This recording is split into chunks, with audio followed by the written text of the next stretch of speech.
Salut, aujourd'hui c'est samedi, jour hybride et jour de découverte du corps humain.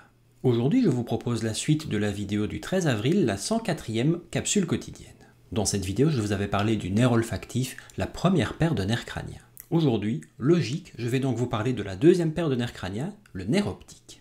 Comme le nerf olfactif, qui est pour rappel le premier nerf crânien, le nerf optique est un nerf qui est également uniquement sensitif. Uniquement sensitif, ça veut dire qu'il ne permet aucun mouvement, il réceptionne uniquement des informations sensitives, visuelles bien entendu dans ce cas-ci.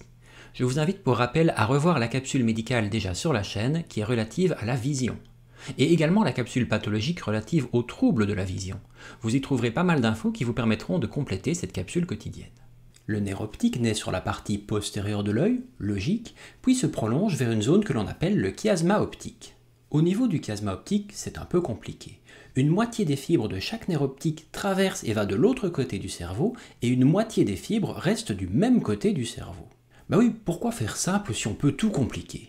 Les deux moitiés latérales du champ visuel croisent la ligne médiane, alors que les parties centrales du champ visuel restent du même côté du cerveau. Vous pouvez en voir un schéma ici.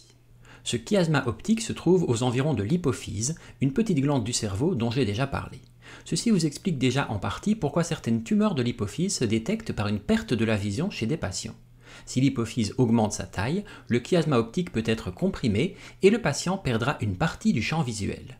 Comme ce sont les parties latérales du champ visuel qui croisent la ligne médiane, le patient perdra alors sa vision latérale et aura parfois l'impression de voir avec des œillères.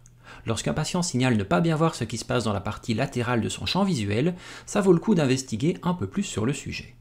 Les deux nerfs optiques cheminent alors à l'intérieur du crâne pour aller former une synapse sur la partie postérieure du cerveau, près de l'occiput, sur une zone que l'on appelle les corps géniculés latéraux. C'est à ce niveau que se réalise l'intégration des données visuelles qui permettent au cerveau d'interpréter les informations. Voilà, vous avez ainsi quelques informations sur ce deuxième nerf crânien. J'espère qu'aujourd'hui encore vous avez appris quelque chose. On se retrouve dès demain pour une prochaine capsule quotidienne. On va débriefer le quiz de mercredi. Bye.